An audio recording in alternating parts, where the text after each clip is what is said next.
Podcast is brought to you by Onnit. If you're not on it, get on it at onnit.com/TFS podcast and save 10%. We are, what the fuck are they fucking shipping out this week? Is it MCT butter? MTC butter and your coffee cup came in. Oh, nice. I like that. My camp cup. Good too. So that's it from Onnit this week. We've kind of been out and about with fights and fucking around. And so onnit.com. Check it out. They got everything you need. You know the drill. We're also brought to you by the Clinch Fight Shop. The best fight shop in Edmonton, Alberta is the Clinch Fight Shop. Go check out my boy Sunil for all your combat sports needs. If you're fucking doing judo, Jackie Chan karate, fucking thumb wrestling, arm wrestling, boxing, jiu-jitsu, kickboxing, it don't matter. The Clinch Fight Shop's got you covered. And if you order online and you use the promo code The Bad Guy, you're going to save some cash. 10%. 10%. It adds up. It's add up. We're also brought to you by Sovereign Extracts, my CBD suppliers. Go hit them up. I don't have a promo code for you guys because I think you guys should pay full price for this shit anyway. And when you listen to the podcast, you can listen to Steve the Dragon talks about some CBD on how it affects him and who uses it. So check it out. It's legal. Don't be afraid. What else do we got? I think we got a beard guy. Montana. What was it last week? Oh, it slips on my mind. Oh, Mammoth Beard Company. They're nice. I like that. And speaking of beards, we gotta go. I gotta go have my beard trimmed. So yeah, and then you're gonna put on some Mammoth beard gear. All right, guys, stay tuned for Steve the Dragon Claggett. All right, guys, welcome back to the Final Shot Podcast. Today on the show, we've got the 2018 Guest of the Year. I still haven't sent him his goddamn trophy yet, but I'm gonna. It's Steve the Dragon Claggett. Yo, how's it going, man? Thanks for having me. I'm great, man. How are you? I'm doing very well. I'm very disappointed that I can't see you on the screen today, but as the rest of the people that are on the YouTubes, they can see Steve's fight playing, so that might be fun for everybody. Yeah, that might work nicely. Okay, so we discussed the fight a little bit with G Time, but let's go into depth. All right. What do you got in mind? I remember it well. I would guess that you remember it while you were in there. But it was one of the most entertaining fights I think I've ever watched.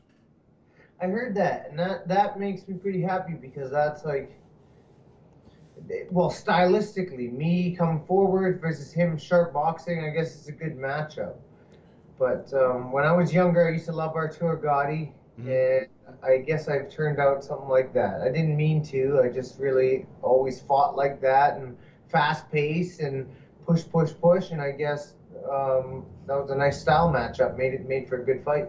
One of the most interesting points of that fight that I watched was a very small one, is that you didn't sit down in the corner. Yeah, I stood I stood the whole time because why not? I have faith in my endurance. I know that I don't have to sit, so I didn't sit. I've always had a little bit of an issue with sitting in the corner. The blood pools in your legs. You can get cramps. Yeah. I feel like it's a relaxation period at a point where you shouldn't be relaxed. Right. You're never on the hunt chasing something down. You have a seat and rest for a bit and then go get them again. It doesn't work like that. No. So ancestrally, maybe there's merit to this kind of strategy, but also psychologically, for me, it was just the reason I did it was because I don't sit during sparring, so why would I sit during a fight? I mean, I figure it's very similar. I don't need to do anything different than what I know works, so I figured stand the whole time, and I felt good. My legs didn't cramp up once. My legs felt awesome. I wasn't tired, rejuvenated in between rounds, same as if I was sitting, so I think that's something that I'm going to continue doing. Another interesting point of that fight was every round when the bell rang, you marched your ass over across the ring and jabbed him in the face as hard as you could. Yeah, I wanted to start. Well, the game plan was get on him right away and stick to him. Mm-hmm. And that's what I guess every round I was probably thinking about that and just going for it, trying to establish the pace right away. Well, Manny Montreal gave you I know that you guys don't see eye to eye very much, but he gave you a very good compliment. And he said that you brought a whole new level to hell. You know what, Manny and I had a quick chat after the fight. I like Manny. We're all friends now. I like that. Well, why not? I mean, I'm like, I know it's all business. He's like, yeah, business, and then cool. So yeah, well, thanks to Manny, because I mean, relentless pace. That's something that I've always done. I've been like that. I've trained like that my whole life, and not why change it? Play to your strengths. So that one works for me. What did you watched the fight back? Did you score it? I had it 6-4 for myself. Okay. I thought I started strong. The only round he had some of the middle rounds. He had like rounds 4. It's because it was in like a block. Like he had like all of like most of the middle rounds, like 4, 5, 6, 7. Mm-hmm. And like I felt that I had the rest, and like maybe another floater round, but like I don't know. I established the pace and landed the harder punches. I did the damage. I had him hurt twice. He didn't have me hurt once. I wasn't tired after any. Look at all I gotta say is look at the final bell. Look at the final bell. Who felt like happy about the fight? Who was in the vibe that they're winning? They're doing what they want to be doing. That was me. Now, did I fight perfectly? No. But did I do enough to win? I felt yes. But I know what it is. It's an opinion-based sport, so I didn't obviously do quite enough. Well, I did talk to your coaches that night after the fight, both of them actually, Vlad and Warren. Oh, nice. And I talked to them, and I said, listen, I had it 7-3. For me? Yes. Yeah, 7-3 for you. I've watched it 5 more times since then, and I've scored it 7-3 every other time, too. Right, and well, I mean, I was the aggressor. I landed the bigger punches. I checked off the boxes for boxing scoring, like reason to give the guy the round. Yeah. I felt that I did those things. The thing is that in professional boxing, yeah, you don't want to be getting hit with punches, but it's not so much like an exact point system. It's like even in amateur boxing, they've changed that over now. And they score the pro style system where it's a 10-point must system. It's like who's dominating the round, who's establishing the pace, who would you rather be after each round? I felt that it was me, and that's but that's in a whole other part of the game where you need to be able to make it very, very clear in everybody's eyes. If it's very controversial and it's close and it could go either way, then you have no excuse. You should have done more. Listen, the fight was great. I hope you guys run it back again. Me too. I'm thinking. Actually, that's funny that you say that because Jermaine put a thing up on his Instagram just this morning. I saw it and it was like, should we do a rematch? And all of his fans, I think it was like 81% were like, yes, do it. Including myself, I voted yes too. Because I think it's a good Canadian boxing match. That's what we need. And so if the Quebec fans want it again, I want it again. He's saying he wants it again. Let's fight. Let's do it again. I mean, I would love neutral ground on a big undercard, but if we can make it work, I'm not opposed to anything. So I'm excited. Let's see if they throw us a real offer, and then we can chat. So I did pitch this fight to a Canadian-based promoter. Her name is Mel Lubovic. Oh, over in Edmonton, KO Boxing. Yeah, I'd love to see that fight in Edmonton as a main event for a belt. Would that be ever? That would be awesome, but unlikely is what I'm thinking because I just don't know if Western Canada has the leverage to bring over these guys from the East Coast who already have everything set in stone in the way that they want it. I mean, they have all the sanctioning bodies come over to them. They have a great, fight fans anywhere. Like, if you go to the Shaw Conference Center, the fight fans are amazing, and everybody goes crazy, and it's an awesome show. Fight fans over in Montreal, you go there, and they're amazing. It's a wild, crazy night, and everybody roots for their own side, but it's like they have the backing out east. They have financial backing. They have years and years and years. I mean, Edmonton does too, but like Montreal just kind of has they just have it all down. When you have all the boxes ticked off, where not just half of them, right? And it's like, it's just kind of the way of the business. I don't know if we have enough leverage to get them over here, but like neutral territory, maybe like on an undercard, maybe like New York City, or like on the undercard of somebody, and then just throw, it would be tough to get 2 Canadians on there, but never know, because it was such a good fight, they might see an appeal to it. Well, I bring up KO Boxing because Mel Lubovic has a relationship with Camille Estevan and Eye of the Tiger Management, where they've done co-pro shows.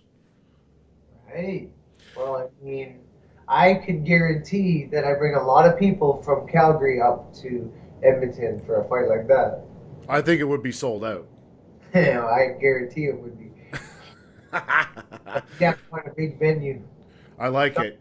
South Conference Center would be a nice fill, actually. That would look good in there. It'd be good to put on a stacked undercard. Maybe bring over Sadruddin Akhmedov, maybe Artur from Eye of the Tiger Management, and maybe those guys they're fun to watch. Right. I've been keeping an eye on all these up and coming guys from out east, and it's like that's what you want. You want guys, multicultural guys from Canada, guys and girls who are putting on great shows and fighting around the world, because guess what? Canadian boxing scene goes up. Everyone's like East Coast, West Coast, this, that. It's like we're a big country. There's lots of fighters. There's not that many fighters, but there's lots of fighters in the world. So I'm rep Canada, but first, at sometimes you got to establish who's the best in Canada. So my situation is a little bit counterintuitive to what I'm saying, but I'm rooting for the guys out east. I'm rooting for the guys out west. Everybody who's Canadian, we're good to go. But that being said, I still want to prove that I'm the best super lightweight in the country. Is 135 a problem for you? I don't know. I've only ever fought at 135 once, and that was against Scott Paul, and I was probably 22 at the time, 21 maybe. Okay. So I haven't been down. I mean, I'm making 140 smooth and nicely, but I don't think there's any need to cut the 5 more pounds with like the energy that I have, and like I think 140 is the perfect spot for me. The reason I bring up 135 is there's a very interesting person down there. His name is Tony Lewis. Oh yeah. I'd like to see that fight maybe at a catchweight. I think that'd be fun. Yeah, we would have a hell of a fight, that's for sure. I like Tony though, and I would respectfully fight him. Maybe like 38 or something. We could.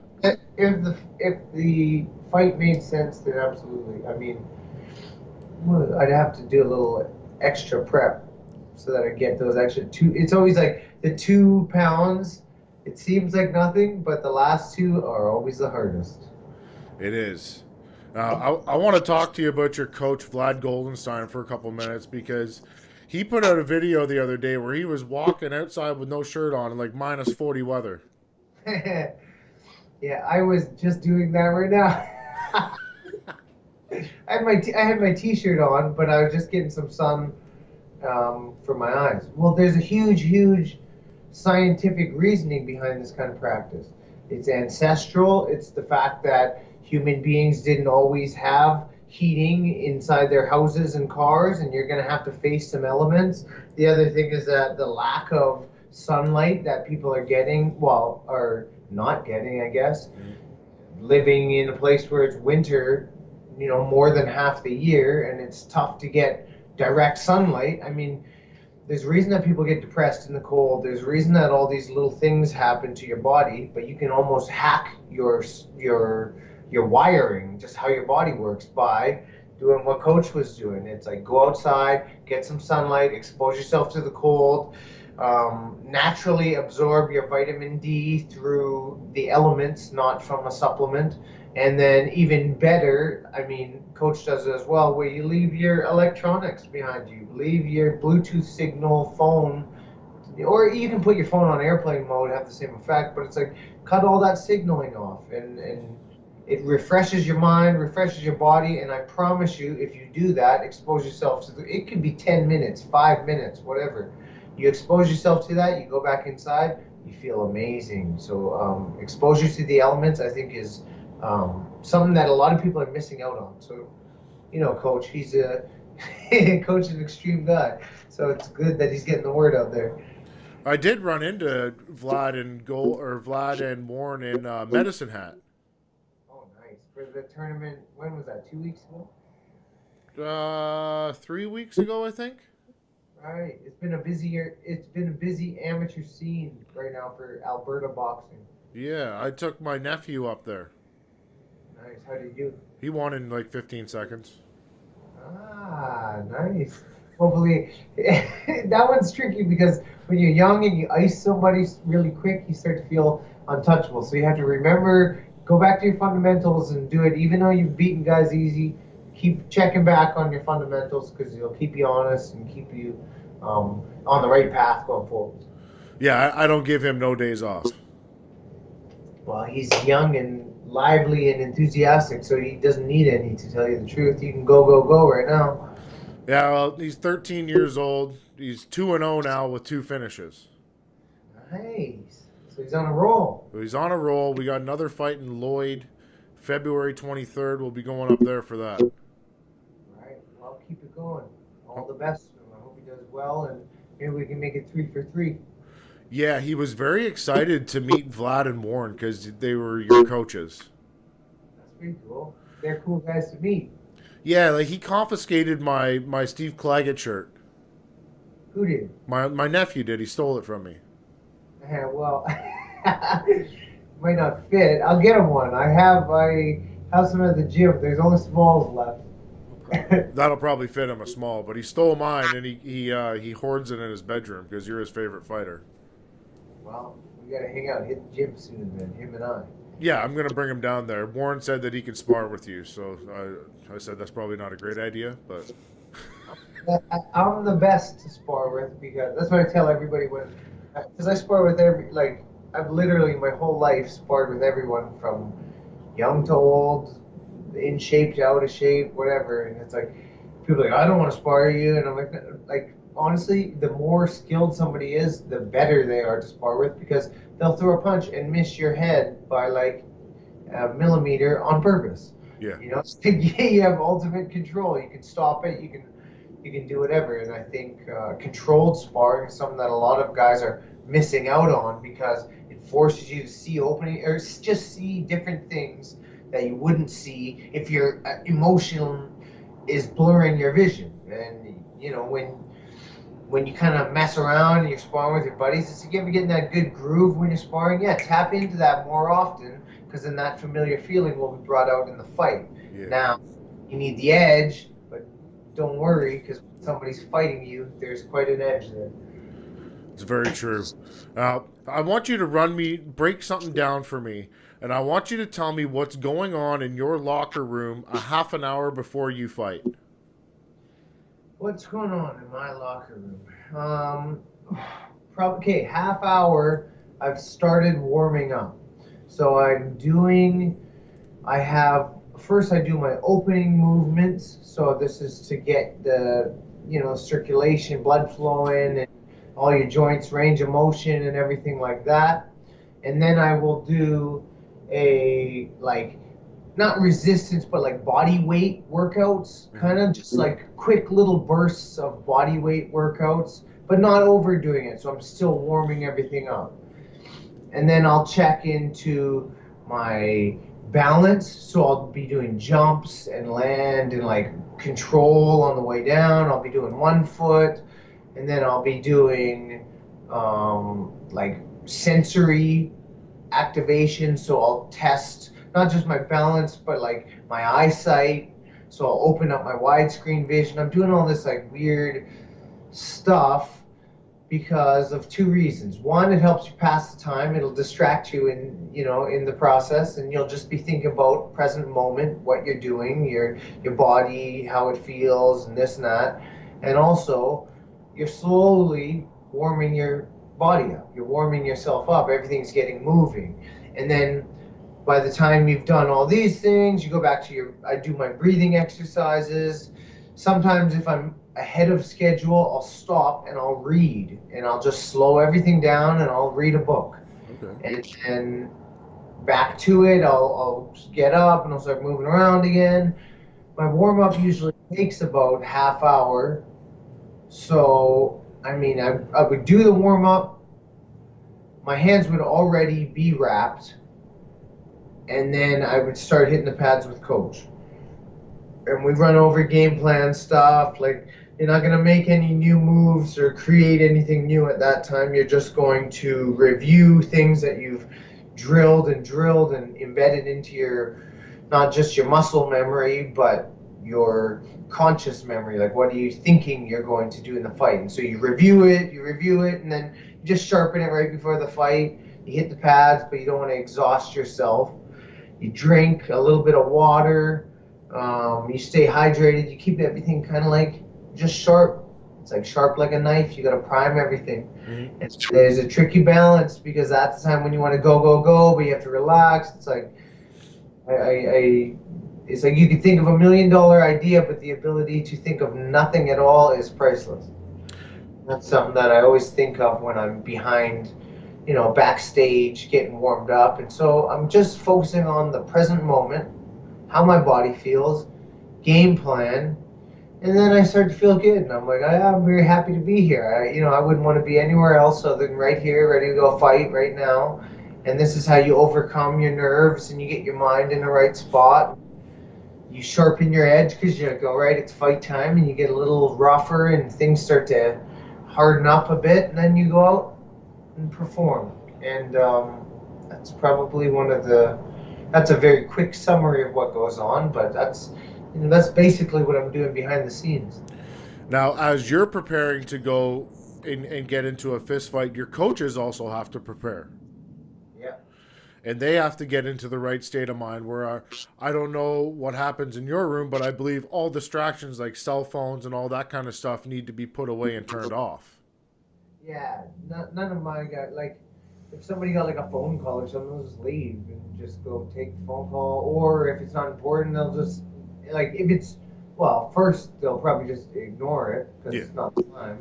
But if it's like, oh, we need that, then they just go take it outside the room and go get it. But, just focus on the task at hand. Pretty much as a collective unit, we're all focused on the task at hand. Where there's always an edge because you can't be like lighthearted joking, messing around right there because it's not the time. You also have to play to people's mindsets. So sometimes, like on the way to the venue, maybe we're in good spirits, we're laughing, having fun, and relaxed and feeling good. But as we get closer and closer, you just begin to zone in, kind of like if you think about a triangle at the beginning, you're thinking it's like about everything, and as you get closer, it's like the edge of an arrow. You start to sharpen your mental focus, your physical focus, and everything that you're going to do begins to reach a point. Yeah. And then when you walk out to the ring, if you're all collectively sharp, ready to go, that's where you want to be. That's the best mindset that you want to be in as a team going into battle. And then you trust each other, and you say your last, like, you hug your guys and make sure you're all ready, and then you go do the damn thing. Have you ever been in the ring where your team around you hasn't been focused? I've had times when things, well, yes, I have. I've had times when things went messy, and that sucks because you don't want to blame people, and then it's like a lot of times it's like you can't even blame somebody. First of all, you wouldn't blame anyone because there's a lot of emotion. A lot of people handle it differently.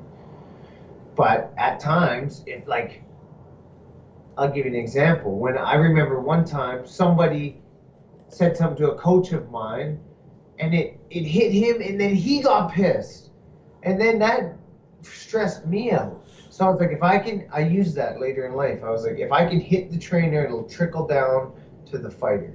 If I can get a reaction from them, I know that they're going to have an interaction behind the scenes where that I just saw him react to will weigh on the fighter. So yeah, you have to be strong all the way around. And that's why, like with Vlad, like coaches, coaches all business, man. When that's the kind of guy you want to listen to in the corner, in the heat of a fight, when things are very serious, you want someone that you can rely on. So you have to have open communication, lots of trust. You got to believe in your guys. And at times when things all go haywire, can you keep steady? Can you remain calm in the eye of the storm? It's good advice. I like that. Now, I do have a little bit of a bone to pick with you. What's up? Well, I seen online that right after your fight, you went and you did a podcast with these guys from the Great Fight North. Is that what they're called? Great Fight North. Yeah, that was what they're called. Who are these fools? I don't know. They contacted me through Warren, and then we set it up, and then we chatted on the phone. Cheater. Jesus. You cheated on me. Oh, I didn't cheat on you, bro. You're special to me.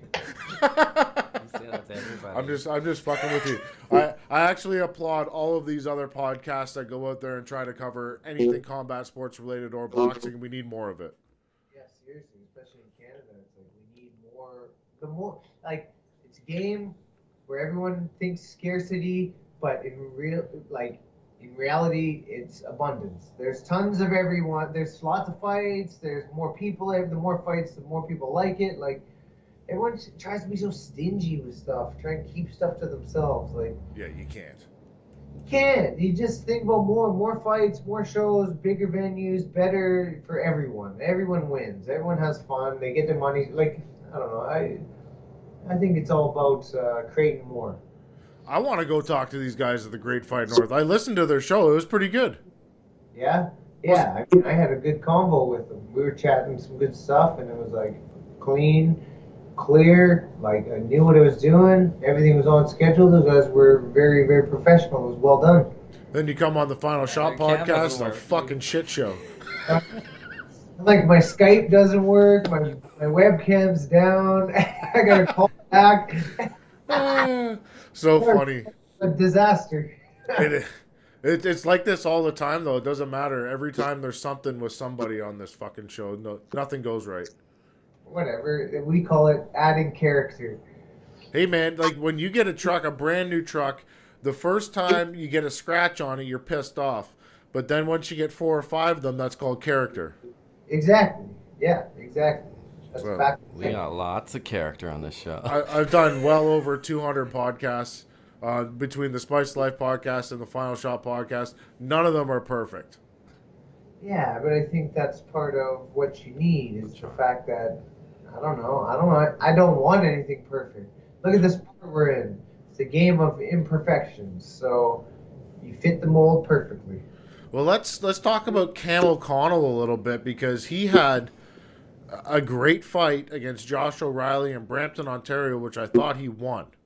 Right. I saw the fight on my phone while I was in the middle of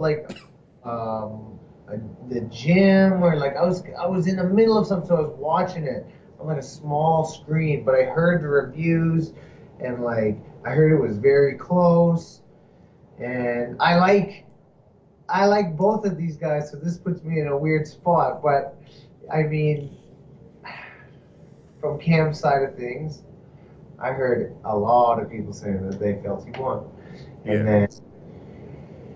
That's just, you gotta make it clear. If you go to the opposition, look at the spot I'm in. I went to the opposition. I didn't make it clear. And it's like that. You got it. You have to. It's an opinion-based sport. And if you want it, the victor has to pull out more. You have to make it clear, and you have to do more. And it has to be like hands down obvious. Like that's why. Well, that's why knockouts are so important for the game of boxing. They're decisive. That is what happened. There ain't no arguing a knockout, and that's not to say like, oh, you just got to knock everyone out and da. But it's like there's ways to make your victory clear, and there's a mind game behind this physical game.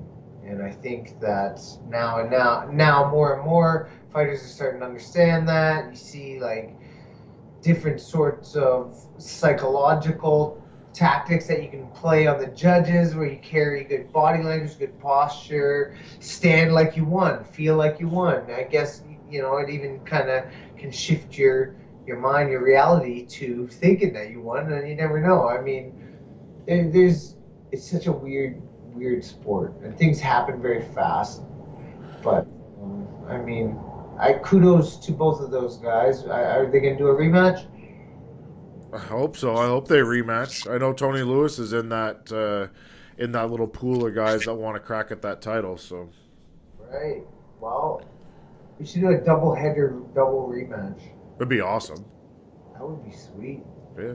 Find a nice big venue for all that. That would. I mean, now there's something interesting. You've been on both sides of the coin with these decisions, and as of late, you've had a fairly good run where you've walked into two guys' backyards and got the decision, and then you got a draw. Yeah. Yeah, I mean, fighters fight. Okay, this is what I felt like a little while ago. I was like, you know what? I'm just fighting. I love to fight. I love to box. I'm getting better every time I'm out. I'm learning more. Sometimes the decision goes to you. It's like sometimes they don't give it to you. And I think there was a big black eye in the sport where everybody wanted to be an undefeated fighter, and they don't want to fight any sort of quality opposition. They'll take easy fights because they have political leverage and are able to pick and choose their own opponents. So you see all these guys, everyone's undefeated. Everybody's undefeated now. And it's like, I get it, that's cool, but what about the fight part of it? What about, like, the fact that if you lose, what, do you quit then? You quit after you lose? Like, what? Just keep going.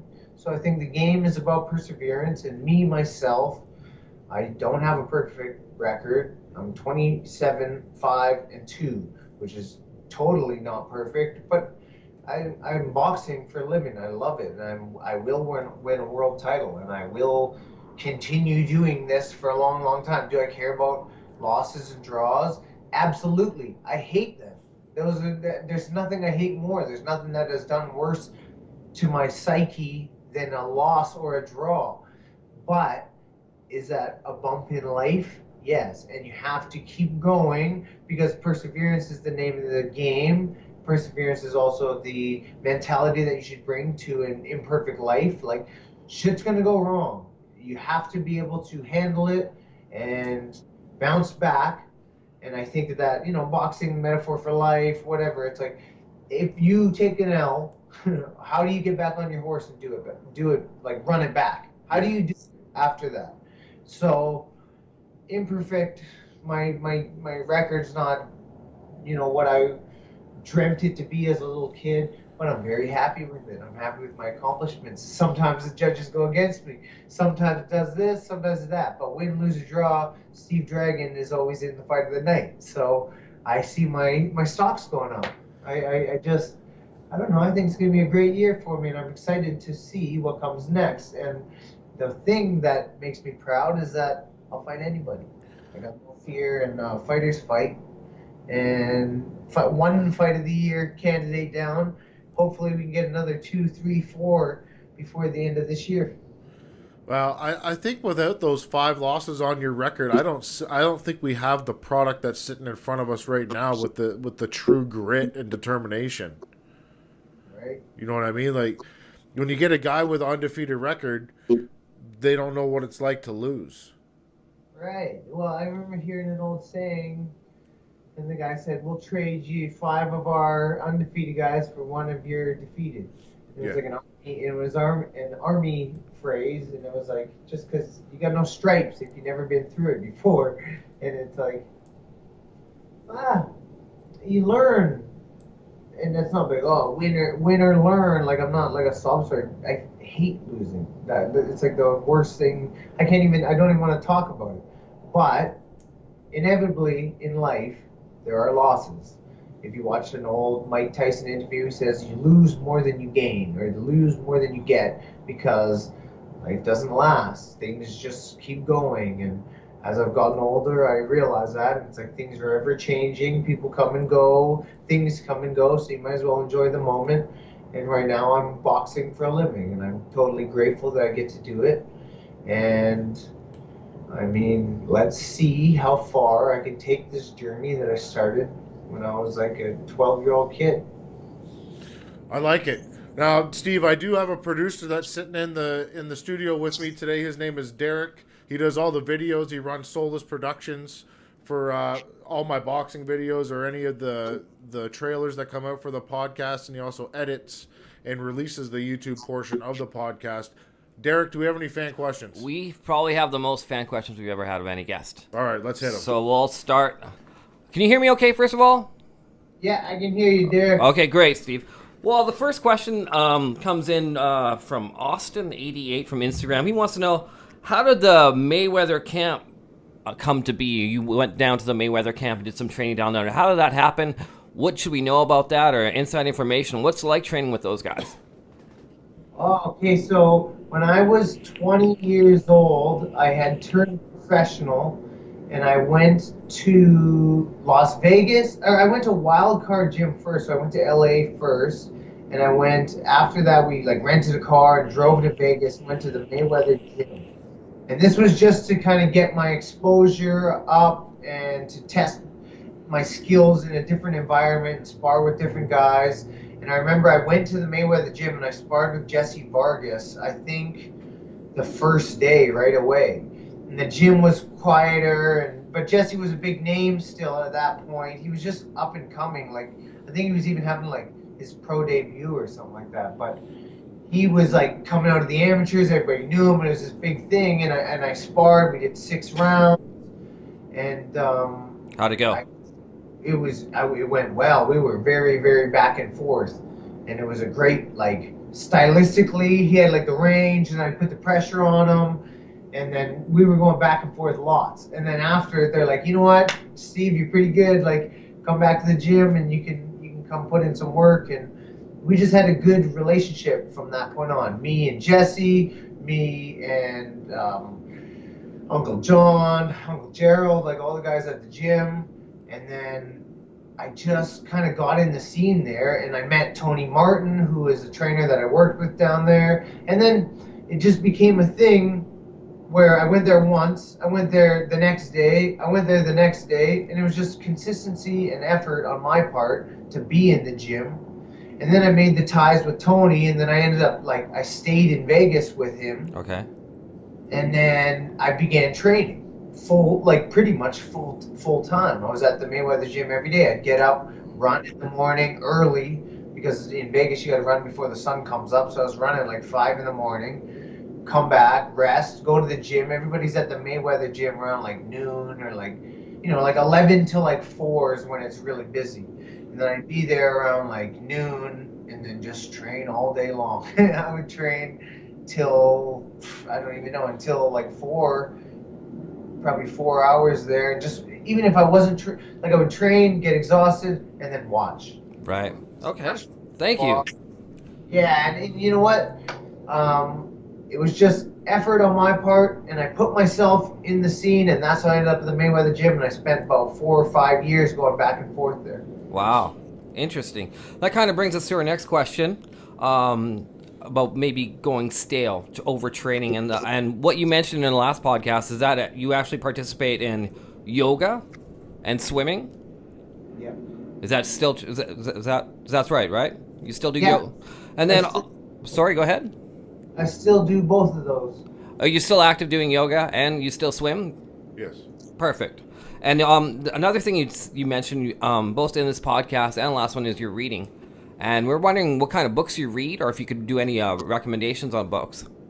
I read all kinds of books, but... Are you doing motivational? Are you doing like fiction, nonfiction, or are we doing murder mysteries or romance novels? Are I looking at romance?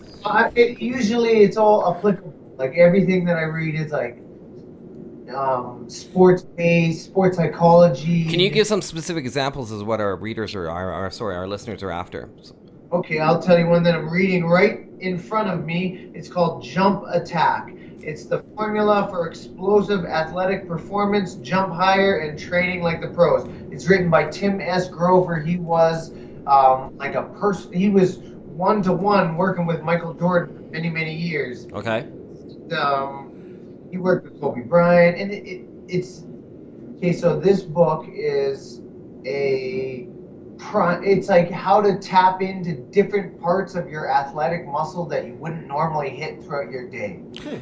Interesting. And that kind of ties into the next question. We had Cam O'Connell on last week, and an interesting comment that he went on a bit of a tirade for about the last 20 minutes was his hiring of a mental coach. And you being probably the most cerebral fighter we've ever had on the podcast, we're wondering if you actually have a mental coach, or is this something you believe in, or where do you generate all this, your mental strength from? I don't have a mental coach. I'm all for somebody having a mental coach, but my coach Vlad is pretty much my mental coach, and we talk game plan strategy. And I think a lot of my research, my independent research, is how I get these ideas and these different things for meditation. And experience in the boxing game has taught me a lot of things I need to know. I mean, I have 34 professional fights now, and I have a lot of tricks that I've picked up along the way. So I think it all boils down to, like, where's your mind at? Because you can't perform. Your body can be amazing, but if you can't keep your head together, you ain't gonna do anything. So I'm all for anything that gives you the mental edge. I'm all for it. Coaches, good people around, independent research, any sorts of like healthy, good quality habits. I think it's all beneficial. This is actually a quote from the last podcast, and it was called, "You're a fan of fun and unique training drills." Do you have any examples of any unique training drills that you do? The quote was actually generated from a comment of pocket shadowboxing and some of the stuff that you maybe not see. Do you know if you had any fun or unique training drills that you can? I have thousands of them. Thousands. I literally have thousands. Pocket shadowboxing is where you shadowbox with your hands in your pockets and you move your hips and rotate without fully extending the arms, so that you get your core activated and you get used to throwing punches without actually throwing punches. You get better whip, you get better rotation, you work on your knees, your hips, and all the little things that you don't think of when you're throwing just your fists. A lot of things that I do in regards to training, man, I don't even know where to start. Temperature therapy, like hot, cold stuff. I do all sorts of resistance and balance training, different sort of sensory training with my eyes or my memory or my hearing or my reaction time, reaction speed, overspeed training. So if you run on like just a little bit of a downhill, or if you're shadowboxing and you have a cable in front of you giving you resistance instead of from behind you, just at the end of the punch, it will snap your punch over. That's overspeed training. That's how you develop this fast twitch. So I have a lot of ideas and different drills and stuff that I run around and experiment with. I can give everybody a fun drill. Let's do it. It's very simple. Roman Shipkovsky, one of Cam's coaches, told me to do it, and I actually made Derek do it, and my nephew and another guy, Jesse. But you take a hand wrap. I'm going to use this ball as a hand wrap right now because I don't have a hand wrap here. But you wrap it around your hand so it's like a pad, and stick it under your elbow. And then you got to keep your hand up, right? And then you just jab. Right. Or hooks. Or throw. And then, pardon me? It keeps the right elbow in. Then you don't get hit with the liver shot. Yeah, then you switch. Next round. It's under this one. Right. Great. The next question. This is from J-Rock from our Facebook. You referenced a Calgary show in the beginning of early this year on the last podcast. Did that come to fruition, or what's the status on that? Well, I'm still. It's all up in the air right now, unfortunately. Okay. I have chatted with the City Combative Commission, and we have the green light. We can do it. I need my promoter to have interest in it if he wants to put on the show here in Calgary. I don't want to say too much about it, but if it happens, it's going to be amazing because like Calgary has grown in the boxing scene, like a lot. Right now, nothing is scheduled just due to an active schedule, like my fight's on the road and the fact that everything's all up in the air and I can't lock anything down at the moment. But if things go my way, I will have a fight in Calgary this year. All right. Under your own banner? I would collaborate with my promoter. Nice. We'll see how all the details iron out. I mean, maybe they want to do knockout night at the wherever, knockout night at the Saddle Dome. Who knows? So we'll see. But I like that. Let us know. It flows, right? So never know. But it's all in the works. Many things are working. I don't want to make any promises that I can't keep. But I'll just tell you that I'm working all cylinders firing on putting on a Calgary show this year. Yes. Good. The next question. The most important punch in boxing you referenced was the jab. If you could give the listeners one tip on throw a Steve Claggett jab, what would it be? With some one tip on throwing a better jab. Yeah, keep your left elbow. Well, one tip. Step on it. Step. When your left foot step, you got to step at the exact same time. Your foot should step down as the jab turns over. Perfect. Side tips though. Keep your elbow in. Lift your left shoulder up to your chin. Keep your back very strong. Breathe out when you punch and cover it. Bruce Lee, the ways of attack. The first one is direct. This is direct attack, so you want it to be straight line directly at your opponent. That's how you throw the jab. I'm laughing to myself because this is almost verbatim what Tanner told me last week. The next question, kind of, I get these listeners kind of put this together in reference to your Danny O'Connor fight, and the question came in, some of the show antics that went beforehand, and this is what they put together, some of the stuff they've done to you, changing the change rooms, late fight time. Putting you in a confined space. Is this stuff true, or is this just rumors, or is this something the promoters do to maybe mess with fighters beforehand? If you wanted to comment on that, or if that's true, or just... Well, promoters definitely mess with fighters beforehand. Even if they don't do it intentionally, they're probably the opposition is probably the last on the checklist to like it. You know, they're not as important to the promoter as their fighter, and that's just the way it is. Not only that, but they want him to lose. So, yeah, when I fought Danny O'Connor, they did the last-minute dressing room switch. I was really pissed off about that because I shouldn't have fallen for it. That was the issue. Okay. I left the room, but I mean, I could have said no. We would have had like a dispute, an argument, which I didn't really want either. A lot of guys will put you on like a really late flight, like you take like a red eye, and that's like 2 nights before the fight. But this is where you have to realize kind of your leverage in the spot that you're at. So with time now, and not always being the A side, sometimes I'll get an offer. It's like, oh yeah, your flight leaves. I'm like, when does it leave? It's like tonight at 1 a.m. I'm like, oh, that's amazing. Have the fight without me, and then give me a shout after. And they're like, oh, then they got to scramble, and then they got to do it. They need you for the fight. If you've signed the contract, you've built it up, you're doing everything on your end.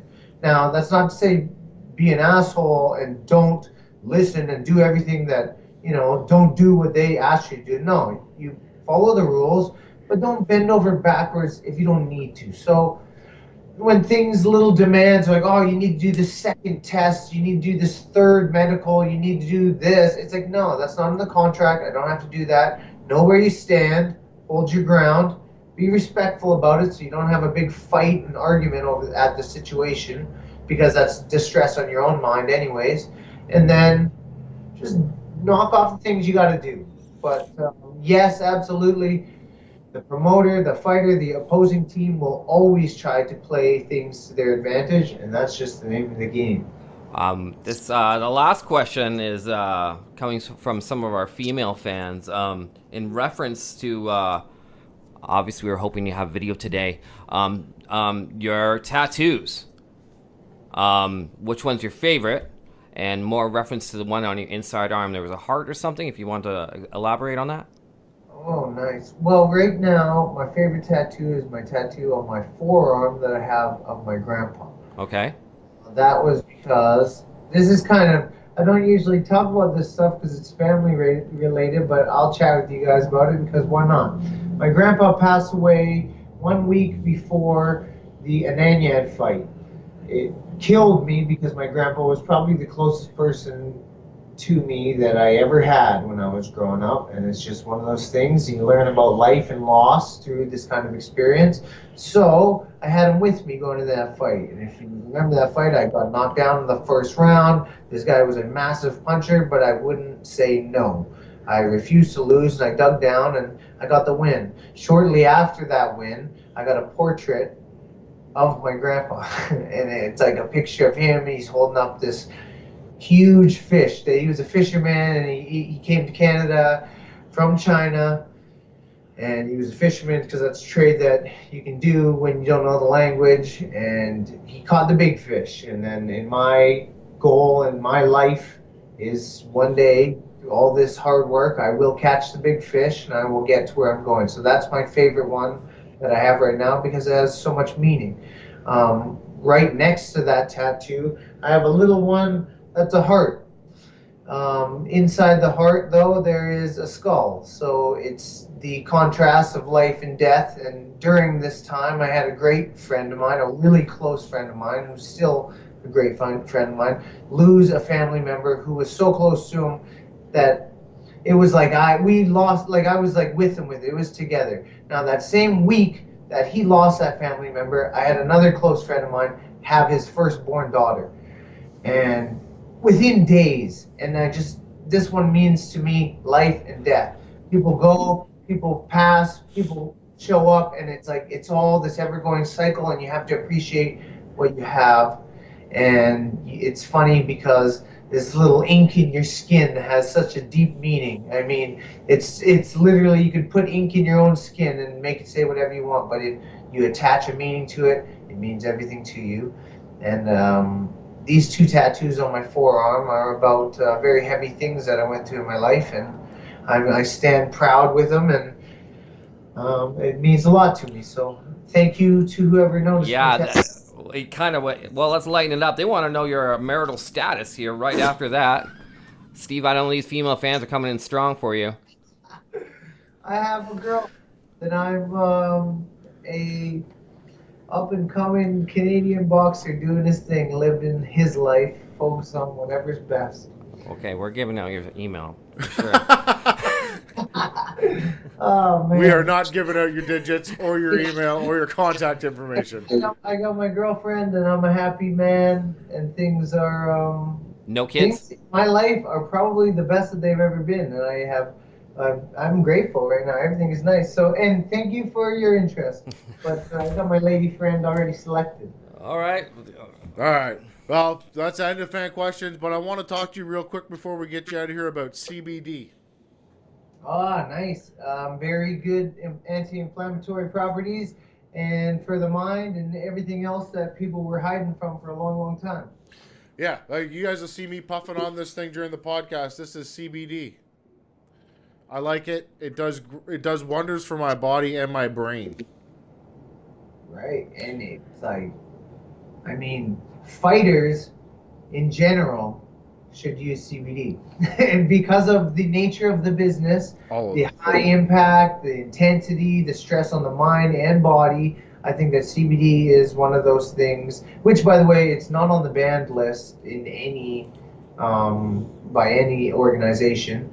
THC is, CBD is not, and it's, I don't know, just a lot of the effects that it have are perfect for what a fighter needs to help your joints and ligaments and muscles recover, help your mind feel good, at ease, help you sleep better, paranoia, depression, all these things. Like if you're taking CBD and, from my side of things, doing your cold bath, doing your ice therapy, you'll be good, man. You fight for as long as you want.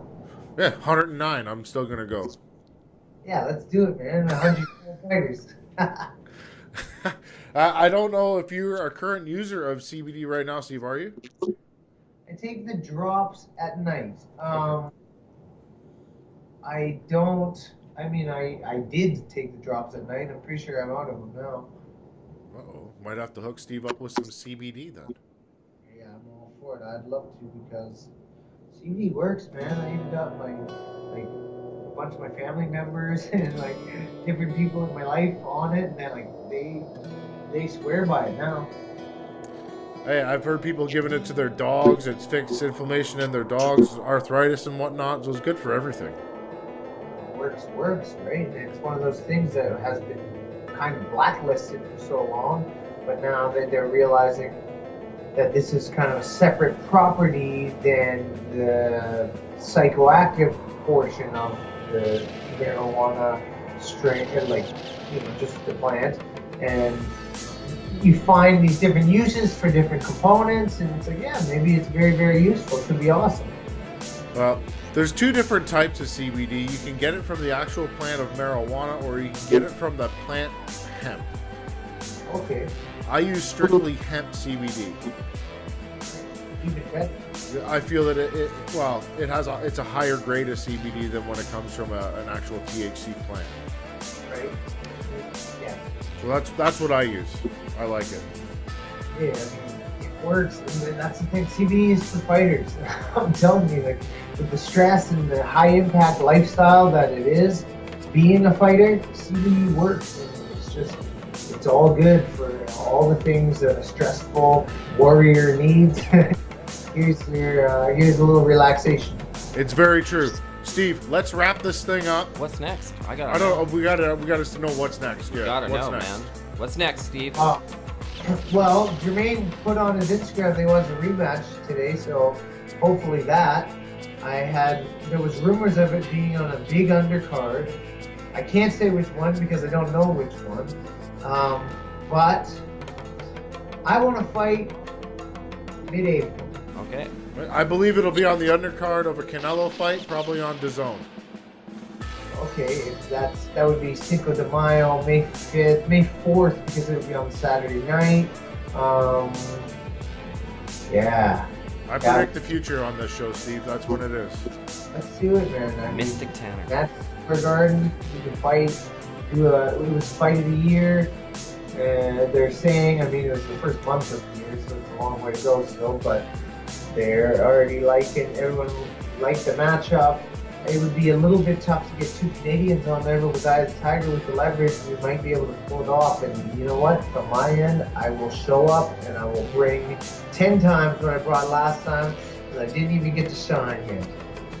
Do you have anybody you want to thank before I let you go? I want to thank my grandpa for being the best man I ever met. And then your social media, where can we find you? Where can we follow you? If you look up S Dragon, you will find me on pretty much every social media platform: Instagram, Twitter, Facebook. Yeah, just fun. Even my website's up, S Dragon Boxing. And hit me up, send me some email if you have questions, ideas, or I don't know. I like it. There's some guys who don't like to chat online. I enjoy the process of mixing up with different fighters and different people from all over the world. So don't hesitate to message me. I'll get back to you, and hopefully we can spread some knowledge, share some ideas, and I'm all for it, man. Abundance, that's the lifestyle. All right, and that's the final shot.